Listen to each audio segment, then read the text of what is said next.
Some things move, some things stay. That's how time works every day. I am walking, I am late. Life is moving, cannot wait. She is talking, he's on the run. This is action, not yet done. If it's happening right now, or just temporary somehow, use continuous, feel the flow. That's how living moments go.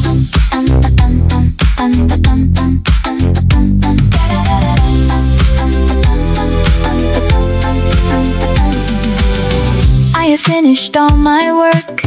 I have seen the world and more. She has broken every rule. Now the result is clear and sure. If it's done but still is true, and the result connects to you, use the perfect to understand. Past and present, hand in hand.